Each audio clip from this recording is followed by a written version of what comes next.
Welcome back students. आज की अपनी इस वीडियो में हम सीबीएसई 2024 का set 3 for class 12th question paper code 6513 को डिस्कस करने वाले हैं। 65(1) या फिर सेट 1 को हम पहले ही डिस्कस कर चुके हैं।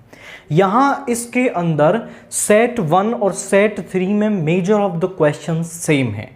यहाँ इस वीडियो में हम सेट 3 के उन क्वेश्चंस को डिस्कस करेंगे जो सेट 1 से डिफरेंट हैं। सेम वाले क्वेश्चंस को आप सेट 1 के अंदर यहाँ क्लिक करके देख सकते हैं। तो सेक्शन ए का पहला क्वेश्चन है, if x is equal to AT, y is equal to A by T, देन dy बाई dx किसके इक्वल होगा। दो parametric equations in the form of t हमें दे रखी हैं। हम जब भी हमारे पास पैरामेट्रिक इक्वेशंस आए तो दोनों को हम t के रेस्पेक्ट में डिफरेंशिएट करेंगे, एक दूसरे से डिवाइड करेंगे और dy बाई dx हमें मिल जाएगा। तो यहां पर differentiating first and second,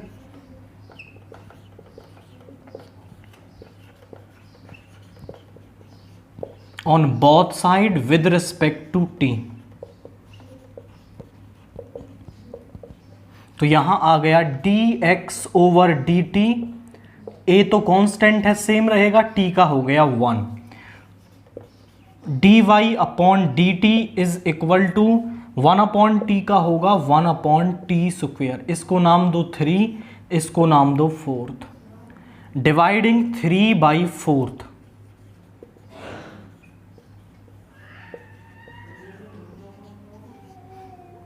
dy by dt को आप डिवाइड करोगे dx बाई dt से, तो हमें मिल जाएगा dt से dt कैंसिल हो जाएगा, dy बाई dx यानी minus a upon T square, और यहाँ पे है a अपॉन 1। a से a कैंसिल हो गया, यहाँ पे आया माइनस का 1 upon T square. This is the differentiation and यहाँ ऑप्शन डी को इसके अंदर टिक करेंगे। सेकेंड क्वेश्चन है, the solution of the differential equation dy by dx is equal to 1 upon log y। इसका हमें सॉल्यूशन निकालना है। आप यहां ध्यान से देखें तो वेरिएबल्स को सेपरेट किया जा सकता है, तो सेपरेट करेंगे, y वालों को इधर ले आइए, तो log y into dy is equal to dx। Now taking integration on both side,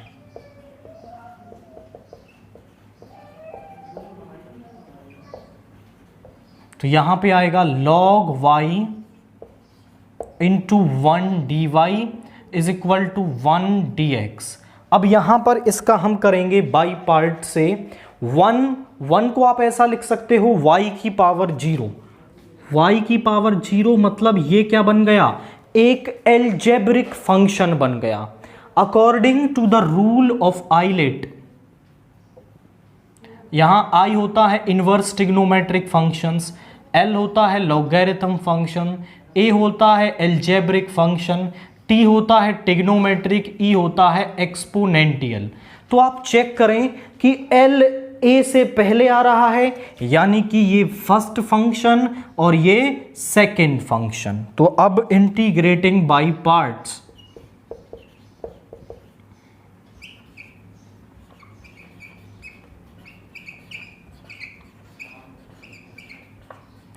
क्या होगा, फर्स्ट फंक्शन सेम, सेकंड का इंटीग्रेशन माइनस फर्स्ट का डिफरेंशिएशन, सेकंड का इंटीग्रेशन, एंड जो टोटल में टर्म मिलेगी उसका भी इंटीग्रेशन, और 1 का तो हो गया x प्लस c। अब यहां पर आ गया y इंटू लॉग y, यहां पे इसका हो गया 1 अपॉन y, इसका हो गया y, ये कैंसिल हो गया, और यहां पे आएगा dy क्योंकि y के रिस्पेक्ट में हो रहा है। Is equal to x plus c. अब 1 का इंटीग्रेशन फिर से क्या आ जाएगा, y आ जाएगा, minus y is equal to x plus c. This is basically the solution of this differential equation, यानी आप ऑप्शन बी को यहां पर टिक करेंगे। इसके बाद क्वेश्चन 6 क्या कह रहा है हमसे, if matrices A and B are of order 1 cross 3, 3 cross 1 respectively, then the order of A transpose into B transpose is। A का ऑर्डर हमें दे रखा है 1 क्रॉस 3 और B का ऑर्डर हमें दे रखा है 3 क्रॉस 1। मैं एक डेफिनेशन आपको रिमेंबर करवाऊं कि मान लीजिए A आपके पास है m क्रॉस n और B आपके पास है p क्रॉस q, तो जो AB है उसका मल्टीप्लिकेशन पॉसिबल होगा तब जब n और p इक्वल होंगे और नई मैट्रिक्स का ऑर्डर होता है m क्रॉस q। तो यहां पर अब A ट्रांसपोज का ऑर्डर क्या होगा, क्वाइट सिंपल बात है कि अगर A का ऑर्डर m क्रॉस n है तो A ट्रांसपोज का n क्रॉस m होगा, यानी उसका रिवर्स हो जाता है। तो यहां आ जाएगा 3 क्रॉस 1 और B ट्रांसपोज का ऑर्डर होगा 1 क्रॉस 3। वो हमसे पूछ रहा है कि आप हमें A transpose into B transpose का ऑर्डर बता दीजिए। तो क्वाइट सिंपल, ये दोनों सेम हैं तो A ट्रांसपोज B ट्रांसपोज का प्रोडक्ट तो पॉसिबल है, और जो नया मैट्रिक्स बनेगा A transpose into B transpose उसका ऑर्डर होगा 3 क्रॉस 3। ये बेसिक डेफिनेशन। अब वो ट्रांसपोज ले ले या कुछ भी ले ले, मल्टीप्लिकेशन का रूल आपके माइंड में होना चाहिए। ट्रांसपोज भी तो एक मैट्रिक्स ही होती है, तो वहां पर 3 क्रॉस 3 की जो नई मैट्रिक्स है वो आपके पास बनेगी।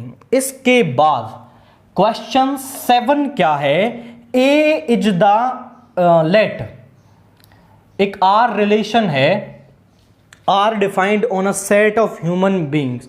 तो हमने मान लिया कि A set of human beings, सभी जो इंसान हैं उनका एक सेट हमने बना लिया, दैट इज ए। और इस पर एक आर रिलेशन डिफाइंड है किस तरीके से कि इसमें x, y टाइप का ऑर्डर्ड पेयर कब आता है, when x is 5 centimetre shorter then y।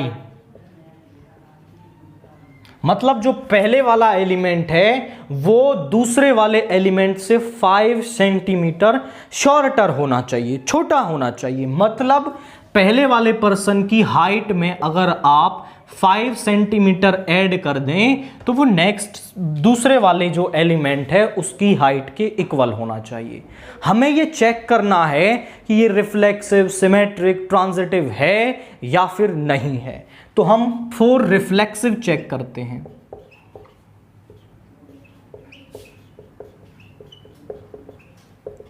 Late A belongs to A, या फिर आप बोलेंगे for all A belongs to A। A हमने कोई ए से एलिमेंट ले लिया, मतलब ए एक ह्यूमन बीइंग है।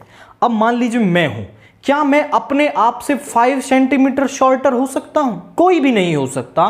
कोई भी जो ह्यूमन बीइंग है वो अपने आप से 5 सेंटीमीटर शॉर्टर कैसे हो सकता है? तो आप लिखेंगे कि अगर आप ए में 5 सेंटीमीटर ऐड करें तो वो इक्वल नहीं होगा ए के, विच इंप्लाइज कि ए जो है वो आर में नहीं होगा। या फिर आप ऐसा भी लिख सकते हैं, a person can not be 5 centimetre shorter then itself, कि वो अपने आप से 5 सेंटीमीटर शॉर्टर नहीं हो सकता, तो ए आर में नहीं होगा। सो आर इज नॉट रिफ्लेक्सिव। तो जो आर है आपका वो रिफ्लेक्सिव नहीं होगा। फॉर सिमेट्रिक हम करते हैं। अब सिमेट्रिक के लिए उसका रिवर्स वहां होना चाहिए, तो हम मान लेते हैं कि let A, B belongs to R।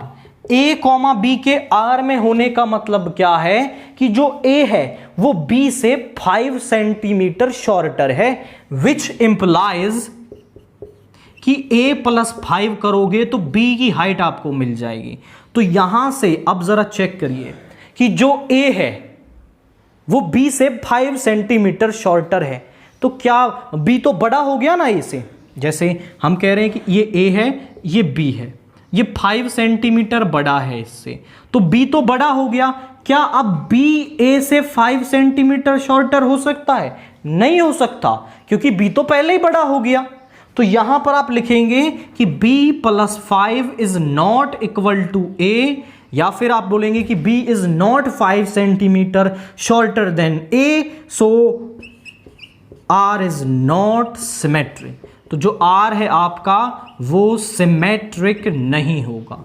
For transitive हम इसे करते हैं,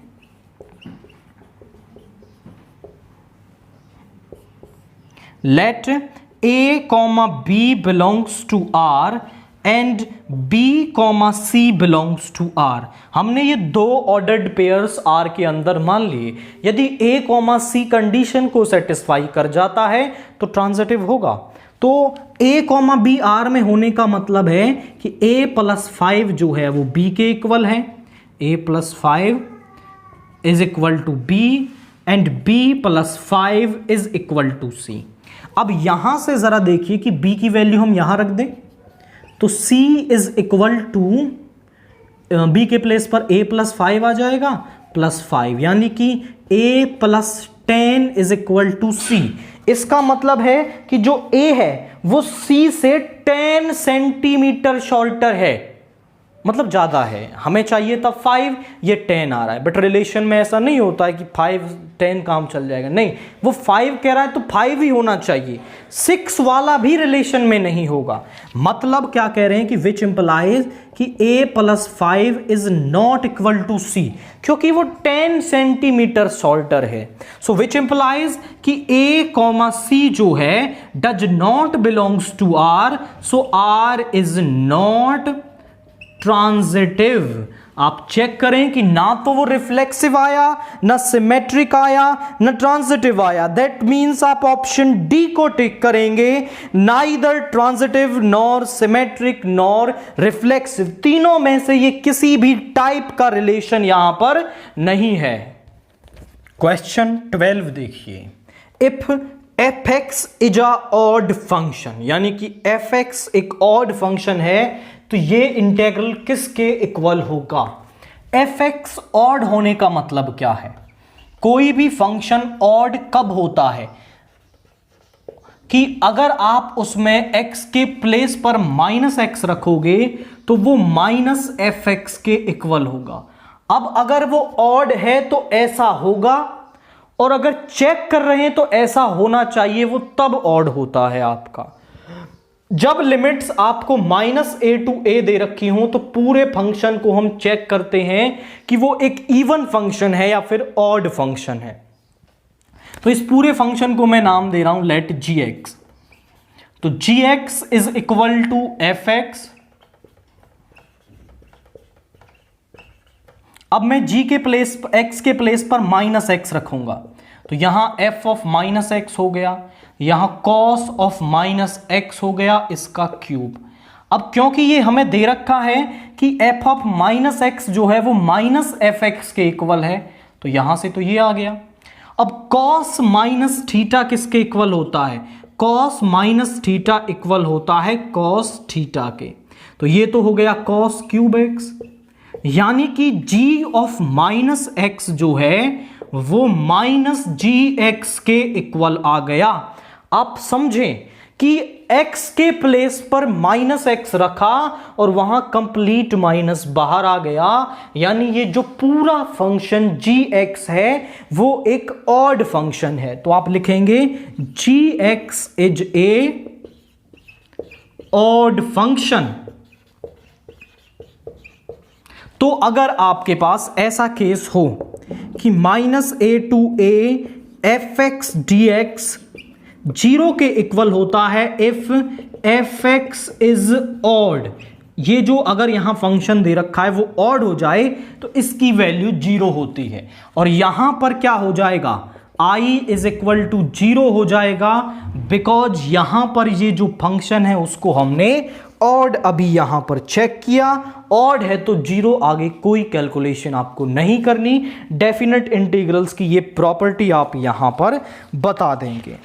इसके बाद क्वेश्चन 22 का ए पार्ट देखिए, check the differentiability of the function. हमें एक फंक्शन दे रखा है fx is equal to greatest integer function of x at x is equal to -3, जहां पर कि ये एक ग्रेटेस्ट इंटीजर फंक्शन है। तो हमें at x is equal to -3 check करना है कि ये आपका डिफरेंशिएबल है या फिर नहीं है। तो हम LHD RHD निकालेंगे, इक्वल आए तो डिफरेंशिएबल, नहीं आए तो नॉट डिफरेंशिएबल। और आप समझ लें कि ये ग्रेटेस्ट इंटीजर फंक्शन काम कैसे करता है। अगर आप इसमें 3.6 रखोगे तो 3.6 3 और 4 इंटीजर्स के बीच में है, तो यहां छोटा इंटीजर है 3, यानी 3 आ जाएगा। 2.5 रखोगे तो 2 आ जाएगा, यानी इसका नाम तो ग्रेटेस्ट इंटीजर फंक्शन है, वैल्यू हमेशा छोटी लेता है ये। तो अब हम निकालते हैं LHD,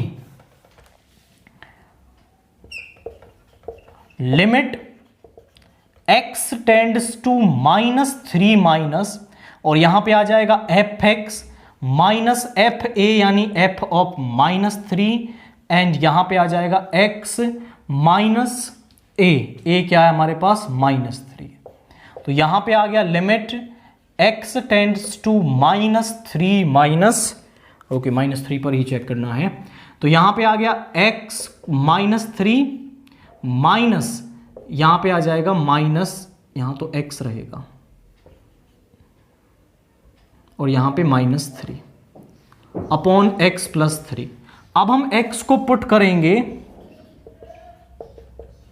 -3 minus h as h tends to 0। तो limit h tends to 0 -3 minus h, और यहां पर अगर ग्रेटेस्ट इंटीजर फंक्शन में कोई इंटीजर आता है तो वही वैल्यू हमें मिलती है, यानी ये प्लस का ही 3 हो जाएगा। ये हो गया -3 माइनस h, ये प्लस का 3, ये कैंसिल हो गया। अब आप समझो ये 0 है, यहां -1 -2 -3 -4, -3 में से हम कुछ कम कर रहे हैं, तो -3 में से कुछ कम करेंगे यानी वैल्यू कम होगी, यानी यहां पर इस तरफ आएगा। अब -3 में से हम कुछ कम कर रहे हैं तो वैल्यू हमें क्या मिलेगी, उससे छोटी वैल्यू मिलेगी। अब उससे छोटी वैल्यू है -4, तो यहां पे आ जाएगा आपके पास -4। Limit h tends to 0 -4 + 3 upon -h, यानी limit h tends to 0 -1 upon -h, और ये हो जाएगा 1/0, यानी कि नॉट डिफाइंड। तो जो LHD है वो तो आपका डिफाइंड ही नहीं है। RHD को हम देखते हैं, limit x tends to -3 positive, fx यानी -3 माइनस fa यानी f of -3 upon x minus of -a is x + 3। यहां पर अब आप पुट करोगे -3 plus h as h tends to 0, तो यहां तो हो गया लिमिट h टेंड्स टू 0, यहां -3 प्लस h, और यहां माइनस का 3 ही है तो ये प्लस का 3 हो जाएगा, अपॉन यहां पे -3 प्लस h + 3, ये कैंसिल हो गया। अब आप समझें कि -3 प्लस h यानी -3 यहां पर, -4 यहां पर, -3 प्लस यानी उसमें कुछ ऐड कर रहे हैं तो उससे बड़ी वैल्यू, यानी यहां पे आ जाएगी कोई वैल्यू, यहां से होगी। अब ग्रेटेस्ट इंटीजर फंक्शन में आप रखोगे तो छोटी वैल्यू वो लेता है, -2 बड़ा है तो यहां पर -3 ही आ जाएगा। Limit h tends to 0 -3 + 3 upon h यानी 0 आ गया। आप बोलेंगे LHD is not equal to RHD, so fx is not differentiable at x is equal to -3। In fact किसी भी इंटीजर पर यह डिफरेंशिएबल नहीं होता। कल वाले सेट में हमने डिस्कस किया था इस पूरे फंक्शन को कि जो ग्रेटेस्ट इंटीजर फंक्शन है वो कोई भी इंटीग्रल वैल्यू आपके पास आ जाए उस पर डिफरेंशिएबल नहीं होता। For all a belongs to z ये डिफरेंशिएबल नहीं होता। -3 भी एक इंटीजर है, दैट्स वाई इस पर भी डिफरेंशिएबल नहीं होगा। इसके बाद इसके और वाला पार्ट देखिए, हमारे पास x की पावर 1/3 y की पावर 1/3 इज इक्वल टू 1 दे रखा है और हमें dy/dx की वैल्यू निकालनी है एट 1/8, 1/8। आप ध्यान से देखें तो ये फर्स्ट जो है वो एक इम्प्लिसिट फंक्शन है आपका, तो यहां पर आप सीधा डिफरेंशिएशन कर दें, differentiating on both side with respect to x, तो यहां पे आ जाएगा x की पावर 1/3 यहां आ गया और इसमें से पावर एक कम हो जाएगी तो -2/3, यहां पर पावर 1/3 y की power -2/3 dy/dx is equal to 0। इसको इधर ले आओ, यहाँ हो गया 1/3 y की पावर 2/3 और ये हो गया माइनस का 1/3 x की पावर 2/3 और यहाँ पर dy/dx है। 3 से 3 कैंसिल हो गया, ये इधर चला जाएगा। dy/dx is equal to y की पावर 2/3 माइनस अपॉन x की पावर 2/3, तो यहाँ आ गया 1/8 की पावर 2/3 और यहाँ पर आ गया 1/8 की पावर 2/3, कैंसिल हो गया तो dy/dx यहाँ पे आ गया -1। ये यहाँ पर एक इम्प्लिसिट फंक्शन नहीं है, क्योंकि इम्प्लिसिट फंक्शन वो होता है जहाँ पर x y को अलग ना किया जा सके, बट अगर हम चाहें तो y को यहाँ पे अलग कर सकते हैं। तो this is not a implicit function, but directly differentiate करेंगे, dy/dx वाले टर्म को एक तरफ रखेंगे, बाकी को एक तरफ रखेंगे, तो हमें यहाँ पर इसका आंसर मिल जाएगा। नाउ क्वेश्चन 23 देखिए, find local maximum value and local minimum value which ever exist for the function fx is equal to 4x² plus 1/x, यानी हम पॉइंट ऑफ लोकल मैक्सिमा या मिनिमा निकालेंगे। अब वो मैक्सिमा हो या मिनिमा हो, उस पॉइंट को फंक्शन में रख देंगे। अगर वो मैक्सिमा हुआ तो हमें लोकल मैक्सिमम वैल्यू मिल जाएगी, वो पॉइंट लोकल मिनिमा हुआ तो लोकल मिनिमम वैल्यू हमें मिल जाएगी। सबसे पहले डेरिवेटिव निकालेंगे f'(x), तो यहां आ गया 8x माइनस 1/x², एलसीएम लेंगे x², तो यहां आ गया 8x³ minus 1। For critical values of x हम क्या करेंगे,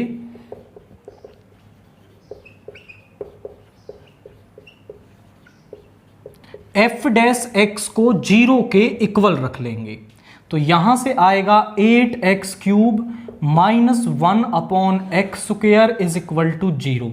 अब ये x डेनोमिनेटर वाला तो 0 हो नहीं सकता, क्योंकि डेनोमिनेटर में 0 नहीं आता, टर्म नॉट डिफाइंड हो जाएगी।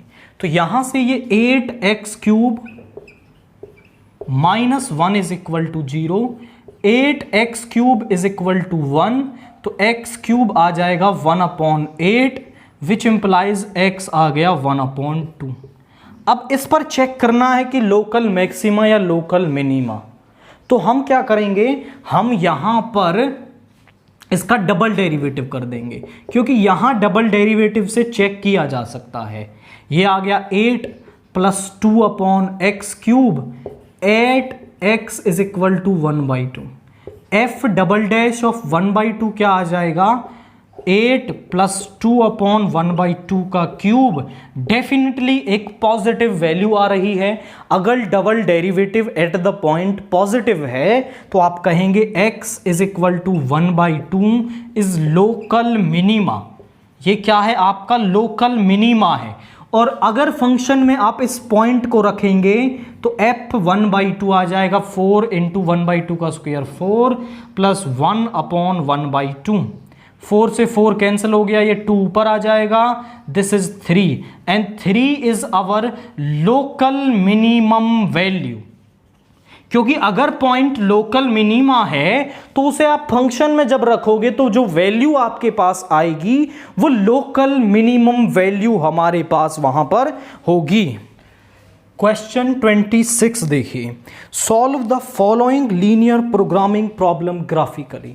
ये जो लीनियर प्रोग्रामिंग प्रॉब्लम हमें दे रखी है इसे ग्राफिकली सॉल्व करना है और ऑब्जेक्टिव फंक्शन है 5x - 2y और ये हमें क्या दे रखे हैं, इसके सब्जेक्ट टू कॉन्स्ट्रेंट्स दे रखे हैं।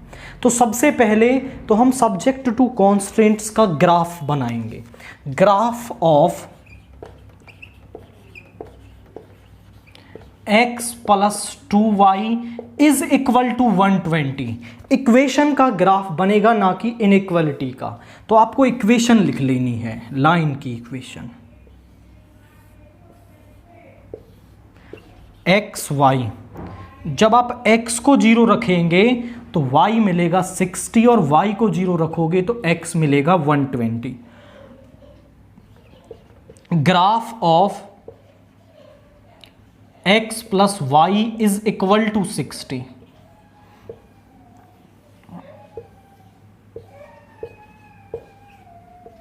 x को 0 रखेंगे y 60, y को 0 रखेंगे x 60।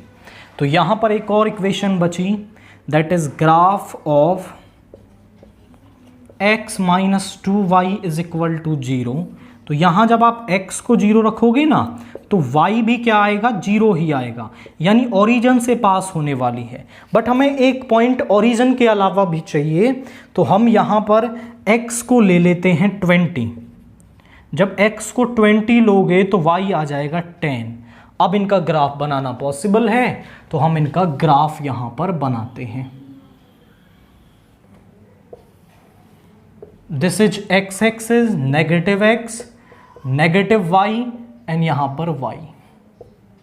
अब जो इंटरवल है वो 120 तक जा रहे हैं तो हम 20 का इंटरवल लेंगे, 20, 40, 60, 80, 100, 120।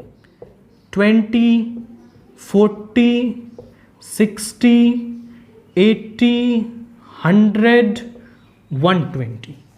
x0 y 60, x0 y 60 होगा यहां पर, x 120 y 0 यहां पर। तो दोनों को मैप कर देंगे, ये आ गया। This is first line, that is x + 2y is equal to 120। Next one 0,60 यहां पर, 60,0 यहां पर। आप थोड़ा स्केल से जब बनाएंगे तो ग्राफ और सही बनेगा। x + y is equal to 60। Next है x0 0, this is, and x20 y 10, x20 y 10 यहां पर होगा। This is the line, this is x - 2y is equal to 0। अब हम चेक करेंगे कि इसका फिजिबल रीजन किस तरफ है। तो ये वाली लाइन जरा देखिए, x + 2y। आप क्या करेंगे, x + 2y को ले लिया और ये इनइक्वालिटी साइन वाला साइन ले लें, आप इज इक्वल टू को यहां पर छोड़ दें। अब ओरिजिन इसके इस तरफ है, this point is origin.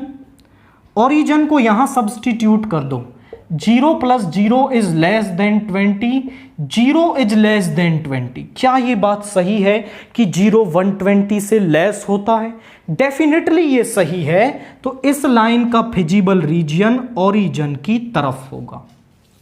Next वाले में रखेंगे 0 + 0 is greater than 60, 0 is greater than 60, यानी इस लाइन 0 60 से बड़ा नहीं होता, यानी ये बात गलत है, यानी ये ओरिजिन की तरफ नहीं होगा, ओरिजिन से दूसरी तरफ इसका फिजिबल रीजन होगा।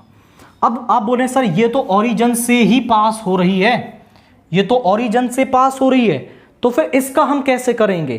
तो आप यहां से कोई पॉइंट ले लो, जैसे 40 कॉमा 10 यहाँ पर होगा, तो 40 कॉमा 10 रख दो यहाँ पे। 40 माइनस 20 इज ग्रेटर देन 0, यानी 20 इज ग्रेटर, सही बात है, यानी इस तरफ ही होगा। अब आप चेक कर लो कौन सा फिजिबल रीजन एनक्लोज हो रहा है, तो यहां पर ये फिजिबल रीजन बन रहा है। अब इस फिजिबल रीजन के कॉर्नर पॉइंट्स हमें चाहिए, तो ये पॉइंट तो है 60,0, ये है 120,0 और ये दो हमें निकालने पड़ेंगे, ये इंटरसेक्शन है दो लाइंस के। अब जिन दो लाइंस के ये इंटरसेक्शन है ना, उनको सॉल्व कर लो, वहां से जो एक्स वाई की वैल्यू मिलेगी वो ये पॉइंट होगा। जैसे पहले वाले को हम देखें तो ये है x plus 2y is equal to 120 और x minus 2y is equal to 0। Add कर दो, 2x is equal to 120, x is equal to 60, x 60 यहां रख दो, तो 120 minus 60 y is equal to 30, यानी ये पॉइंट तो आ गया 60,30। इसको और चेक कर लेते हैं, ये है x plus y is equal to 60 और ये है x minus 2y is equal to 0। Subtract कर देंगे तो आ जाएगा 3y is equal to 60, y is equal to 20, y is equal to 20 यहां रखोगे तो x is equal to 40। This point is 40,20। नाम दे दो इन्हें A B C D। अब हमें फिजिबल रीजन मिल गया, उसके कॉर्नर पॉइंट्स मिल गए। अब इन सभी कॉर्नर पॉइंट्स को Z के अंदर रखेंगे। So Z at A that means 40,20। जरा रखिए क्या होगा, 5 इंटू 40 माइनस 2 इंटू 20, तो ये हो गया, दिस इज 200 माइनस 40 यानी कि 160। इसके बाद Z एट B यानी 60,30, सो 5 इंटू 60 माइनस 2 इंटू 30, तो ये आ गया 300 माइनस 60 यानी 240। इसके बाद Z एट C यानी 60,0, तो आ गया 5 into 60 that means 300।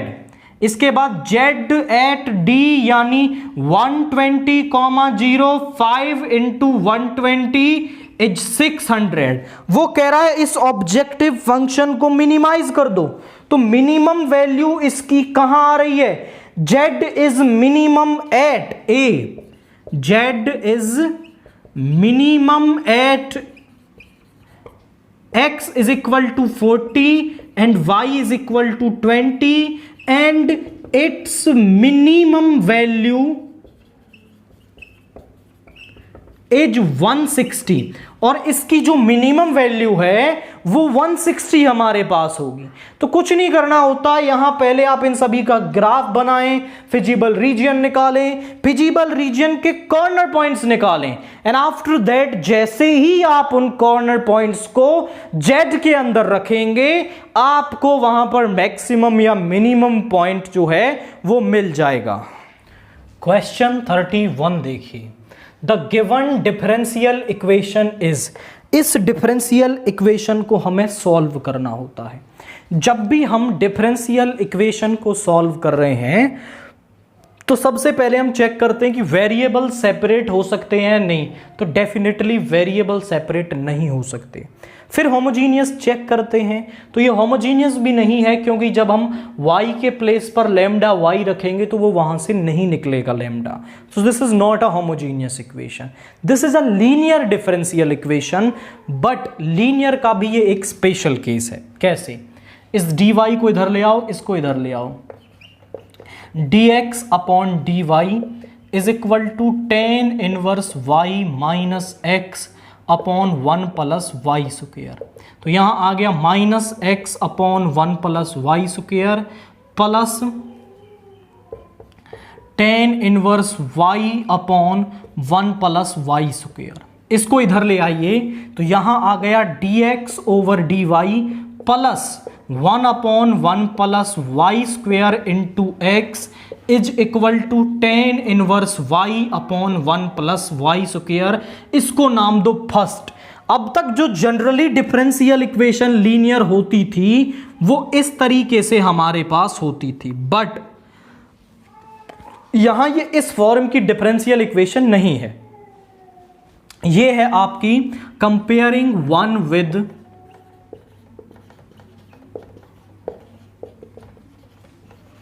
dx over dy plus p x is equal to q, इस तरीके की, यानी इसका रिवर्स होती है। ये कोई ज़्यादा चेंज नहीं है, बट थोड़ा सा आपको माइंड में रखना पड़ेगा कि जहां y होता था वहां अब x होगा आपका।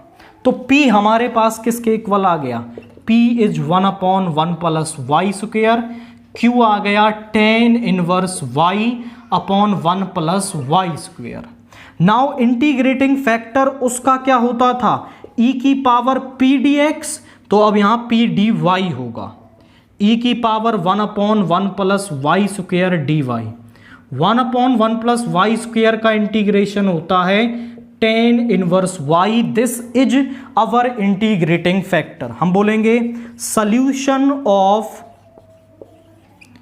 Differential equation is given by, वो होगा x into integrating factor, x into integrating factor is equal to, generally देखो उसका क्या होता था, y into I F is equal to q into I F D X. यहीं से देख लेंगे, y के प्लेस पर x आ गया, आई एफ, ठीक है, q इंटू आई एफ और dx की जगह यहां dy आएगा, ये चेंज करना है, x y की पोजीशन बदल देनी है, ये याद रहेगा। तो इससे भी आप लिख सकते हो, तो x into integrating factor is e की power tan inverse y, q है हमारे पास, दैट इज q है, ये रहा tan inverse y upon 1 plus y square, और आई एफ है e की power tan inverse y dy। अब इसका इंटीग्रेशन करने के लिए आप समझो कि यदि मैं टेन इनवर्स y को यहां पुट कर दूं तो ये 1/1 प्लस वाई स्क्वेयर यहां से चला जाएगा। तो हम पुट कर रहे हैं tan inverse y is equal to t, तो 1/1 प्लस वाई स्क्वेयर dy हो गया dt, और यहां पर है x e की power tan inverse y is equal to t into e की पावर t dt। अब according to the rule of ILATE, exponential last में आता है तो सेकंड, दिस इज फर्स्ट।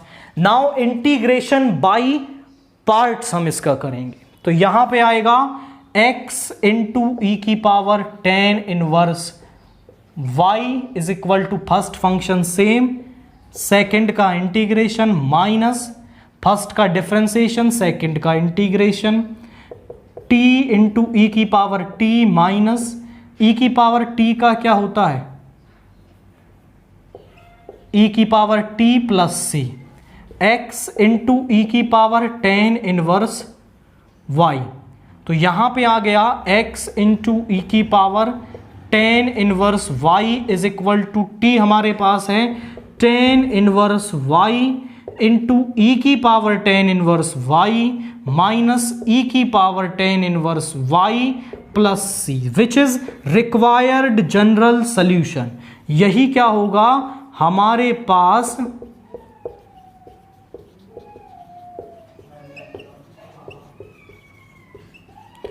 पास यही क्या होगा, इसका रिक्वायर्ड जनरल सॉल्यूशन होगा।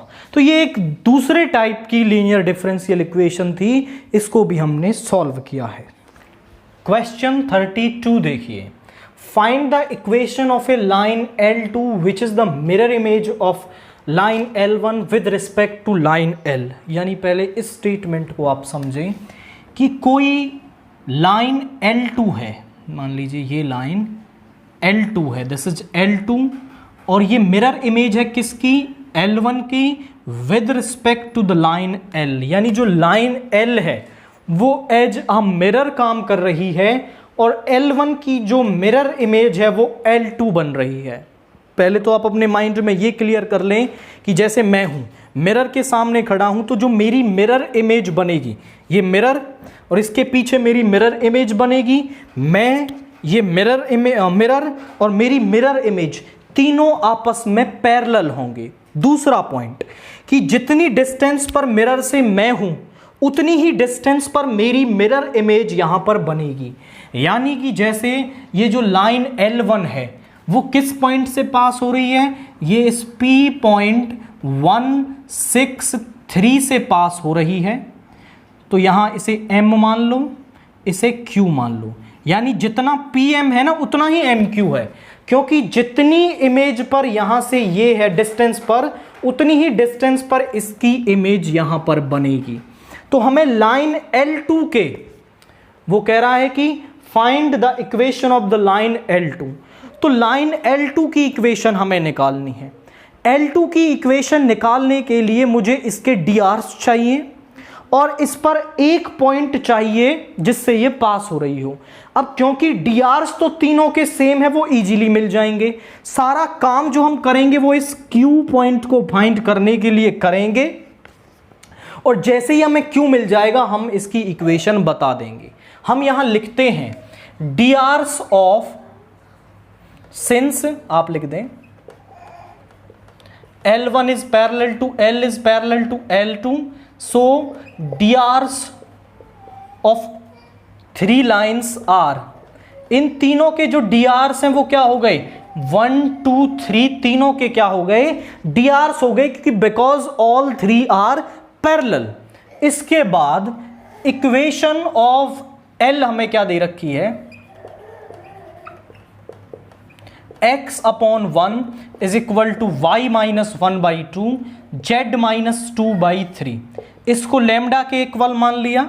तो x is equal to lambda, y is equal to 2 lambda plus 1, z is equal to 3 lambda plus 2। हम कह रहे हैं कि लैम्डा की किसी वैल्यू के लिए ये इस m के कोऑर्डिनेट्स हैं। Coordinates of m are, coordinates of m for some value of lambda, कि लैम्डा की सम वैल्यू के लिए ये इस m के कोऑर्डिनेट हैं। अब m के कोऑर्डिनेट हमारे पास हैं, p के कोऑर्डिनेट्स हमारे पास हैं, तो हम इस pm के drs निकाल सकते हैं। drs ऑफ pm, अगर आपके पास किसी लाइन के दो पॉइंट हो ना, x1 y1 z1, x2 y2 z2, तो इसके drs होते हैं x2 minus x1, y2 minus y1 and z2 minus z1, इस लाइन के drs होते हैं। तो pm के drs क्या हो जाएंगे, m के कोऑर्डिनेट्स हमने अभी निकाले, lambda minus 1, 2 lambda plus 1 minus 6 is 2 lambda minus 5 and 3 lambda minus 1। अब क्योंकि जो L है, since PM is perpendicular to L, therefore, अब अगर ये दोनों परपेंडिकुलर हैं, ये PM और ये L, दो लाइंस यदि परपेंडिकुलर हो तो उनके drs का जो प्रोडक्ट है, drs का जो प्रोडक्ट है वो 0 के इक्वल होता है। यानी कि इसके drs हैं 1 into lambda minus 1 plus 2 into 2 lambda minus 5 plus 3 into 3 lambda minus 1, ये 0 के इक्वल होगा। और यहां से हम लैम्डा निकाल पाएंगे, lambda minus 1 plus 4 lambda minus 10 plus 9 lambda minus 3 is equal to 0। This is 5 और 9 14 lambda is equal to 14, which implies lambda is equal to 1। तो m के कोऑर्डिनेट्स हम यहां पुट करके निकाल सकते हैं। Coordinates of m, coordinates of m क्या हो जाएंगे जरा चेक करिए, 1 यहां रखोगे 3 और यहां रखोगे 5, तो कोऑर्डिनेट्स ऑफ m हो गए 1 3 5। अब इस q के कोऑर्डिनेट्स मान लो अल्फा बीटा एंड गामा, हमने इस q के कोऑर्डिनेट मान लिए, क्योंकि MP इक्वल है MQ के, तो M क्या हो गया, मिड पॉइंट हो गया। कोऑर्डिनेट्स ऑफ m हम यूजिंग मिड पॉइंट फॉर्मूला निकाल सकते हैं, यूजिंग मिड पॉइंट फॉर्मूला।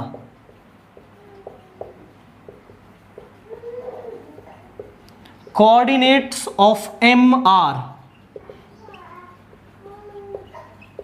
जरा चेक करिए कैसे निकालते हैं। 1 plus alpha by 2, 6 plus beta by 2, 3 plus gamma by 2।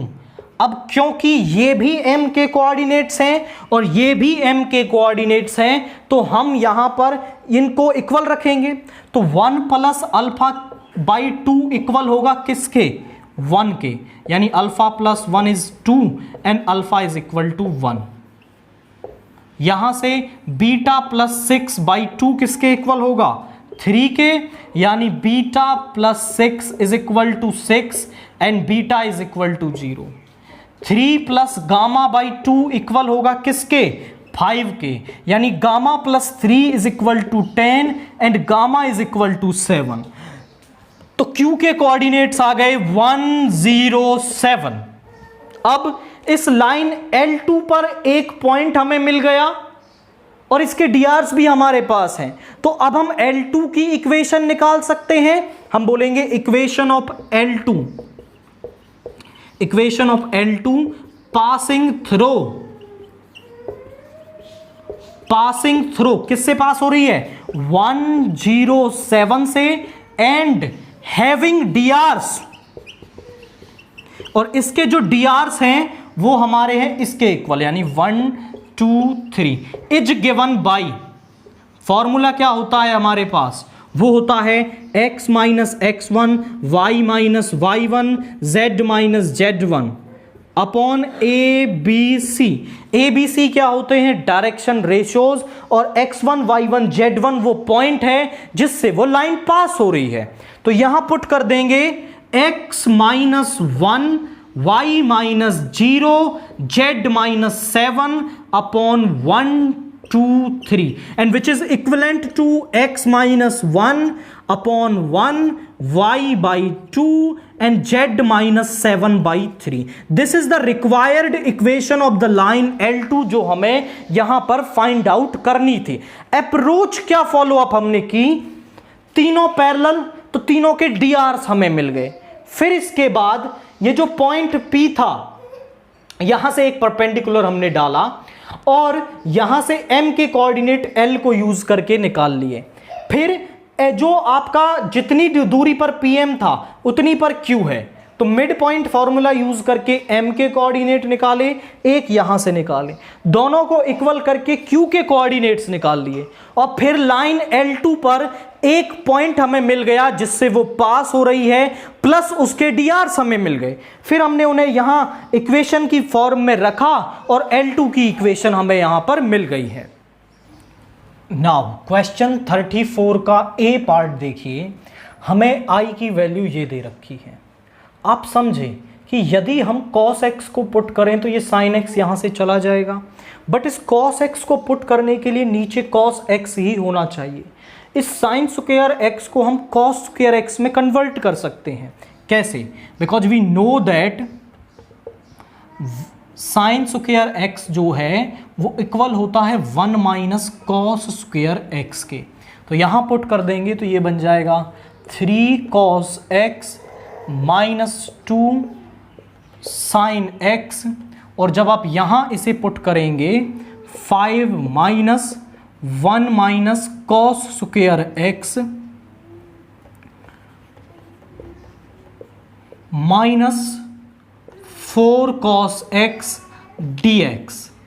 अभी यहां पे थोड़ा चेंज करते हैं, 3 cos x माइनस 2 अपॉन, ये तो प्लस का हो जाएगा cos square x, 5 minus 1 is 4, और ये माइनस का 4 cos x, और ये प्लस का 4, यहां पे है sin x dx। Now substitute करेंगे, put cos x is equal to t, which implies कि माइनस sin x dx जो है वो dt के इक्वल होगा। इस माइनस को इधर ले आए तो माइनस का dt, यानी इस sin x dx की जगह आप dt लिख सकते हैं। तो यहां पे आ गया, दिस इज 3t माइनस 2, ये माइनस बाहर लिख लिया, dt upon T square minus 4t plus 4 a square plus 2 का स्क्वायर माइनस 2ab, यानी ये बन गया 3t minus 2 upon t minus 2 का होल स्क्वायर dt। और अब इसे हम करेंगे किससे? बाई पार्शियल फ्रैक्शन से। तो यहां पर हम इसे लिख लेंगे let 3t minus 2 upon t minus 2 का square is a upon t minus 2 b upon t minus 2 का स्क्वायर। अब दोनों तरफ हम क्या कर देंगे? t माइनस 2 के स्क्वायर से मल्टीप्लाई कर देंगे। मल्टीप्लाइंग बाई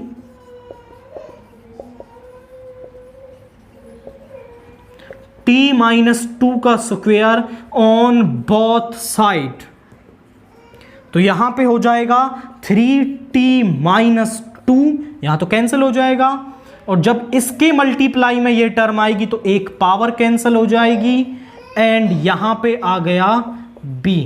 नाउ कंपेयर कर लेंगे, देखिए यहां पर है 3t माइनस 2, यहां पर है 80 माइनस 2a प्लस b।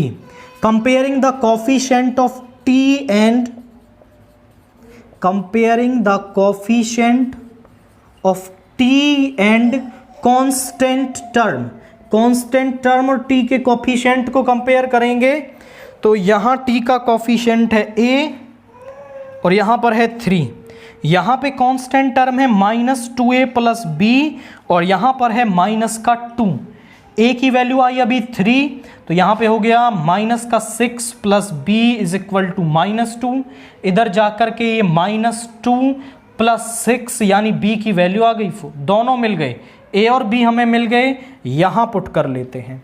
तो यहां पर है 3t minus 2 upon t minus 2 के स्क्वायर को हम लिख सकते हैं a, that means 3 upon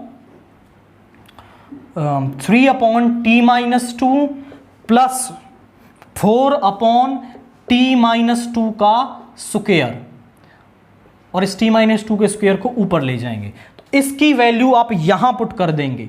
so this is, इसको नाम दे देना सम I1, या फिर ये I ही है, I is equal to minus 3 upon t minus 2 plus 4 into t minus 2 का पावर माइनस 2 dt।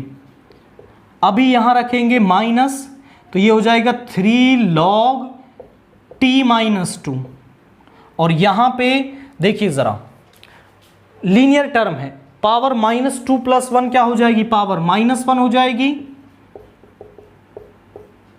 और यहां नीचे भी पावर माइनस 1 प्लस c, यहां माइनस को अंदर ले जाएंगे 3 log t माइनस 2, और यहां पे ये माइनस और ये माइनस हो गया प्लस, और ये नीचे आ जाएगा 4 upon t minus 2 plus c. अब इस t को हमें चेंज करना पड़ेगा, t is equal to cos x, तो यहां पे आ गया minus 3 log cos x minus 2 plus 4 upon cos x minus 2 plus c. This is the required solution for this integration. तो हमने इस इंटीग्रल का सॉल्यूशन यहां पे निकाल दिया। पहले तो हमने cos x को सब्सटीट्यूट करा, आफ्टर दैट फिर इसमें पार्शियल फ्रैक्शन लगा करके हमने इसका सॉल्यूशन यहां पर फाइंड आउट किया है। क्वेश्चन 34 का बी पार्ट देखिए, -2 से 2 लिमिट दे रखी है एंड ये एक फंक्शन दे रखा है। इस फंक्शन को ना हम थोड़ा सा ब्रेक करके लिखते हैं। कैसे?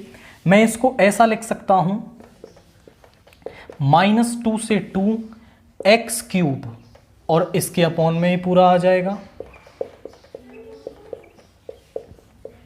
dx प्लस -2 से 2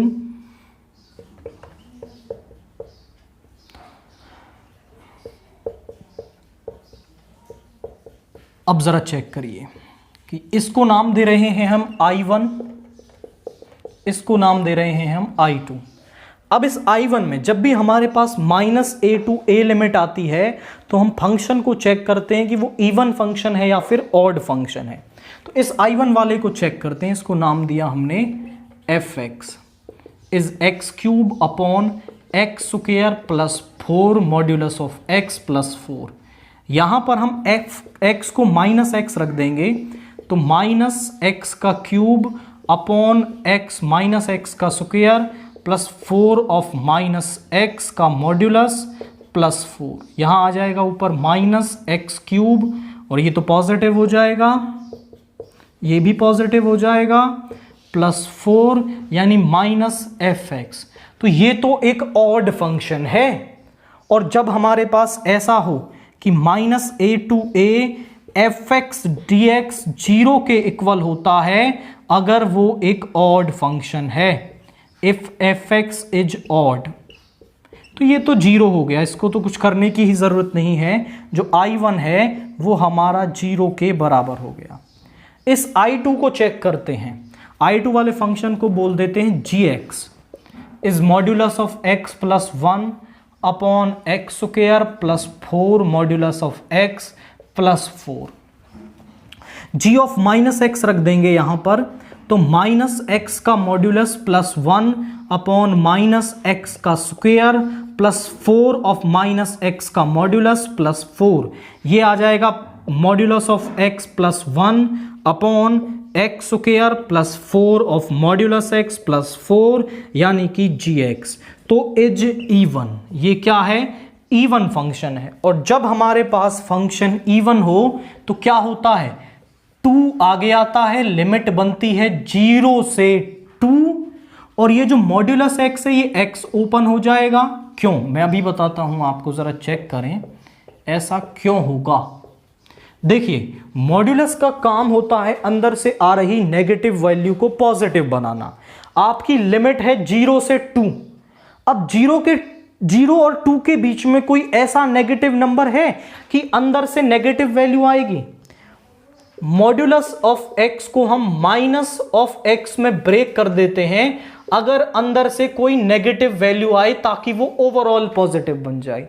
बट अगर अंदर से वैल्यू ही पॉजिटिव आ रही है तो हमें माइनस साइन लगाने की जरूरत ही नहीं पड़ेगी क्योंकि वो अपने आप में ही पॉजिटिव है।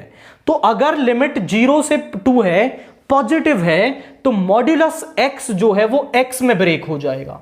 तो यहां आ गया x प्लस 1। अभी यहां पर है 2, 0 से 2 x प्लस 1 और यहां पर है ये x प्लस 2 का होल स्क्वायर। अब हम कुछ पुट करेंगे, putting x plus 2 is equal to t which implies कि जो x है वो t माइनस 2 के इक्वल है। तो dx is equal to dt हो गया। तो यहां से आ गया 2, 0 से 2, यहां रख देंगे t माइनस 2 प्लस 1 अपॉन ये t स्क्वायर dt। 2, 0 से 2 ये बन गया t माइनस 1 यानी t upon T square minus 1 upon T square dt। तो यहां पे आ गया 2, t से एक पावर, यहां पे इसका इंटीग्रेशन हो गया log t और इसका हो जाएगा ये t की पावर -2 ऊपर चला जाएगा, t की पावर -1 अपॉन -1।